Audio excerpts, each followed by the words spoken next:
Yes, ready, start.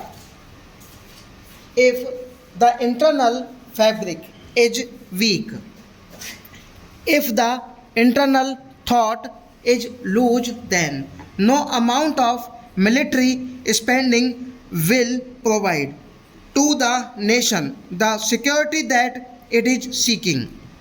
There is a limitation of time. I do wish to come to substantive points.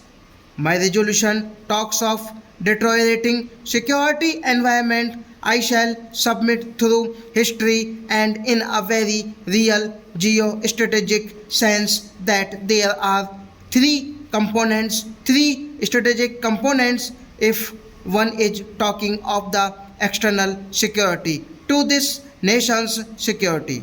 These three components are the buffer of Tibet, the buffer of Afghanistan, and the buffer of the Indian Ocean.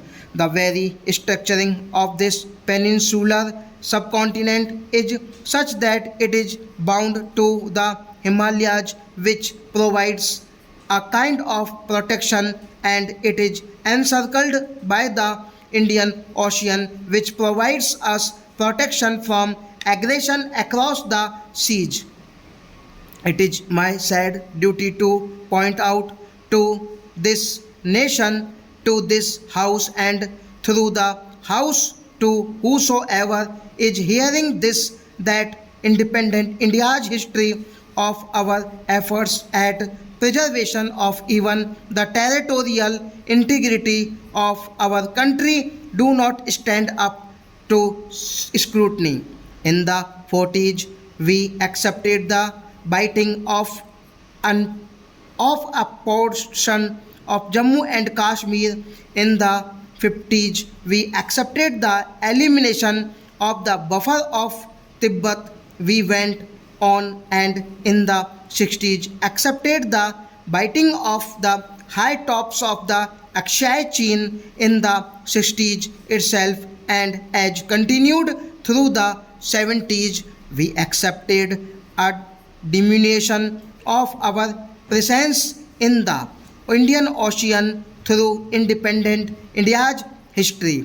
Therefore, I do submit that what we have witnessed is not a kind of success, not an account of the preservation of the nation's security interest.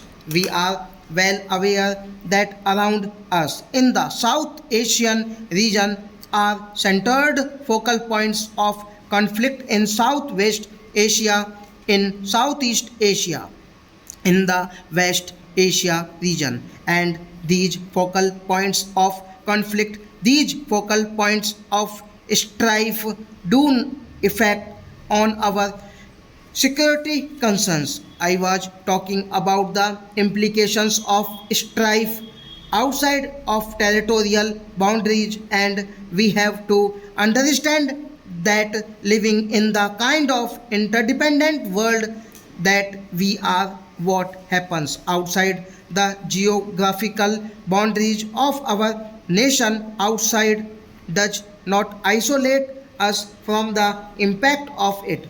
We have to take into account that in today's situation, what India is faced with is the elimination of all its traditionally recognized and historically established buffers, which provided us with the needed security. On top of that is the existence of grave disturbances, grave destabilization in regions of Southeast Asia. So far as the oceanic focal points are concerned in the world today, stop.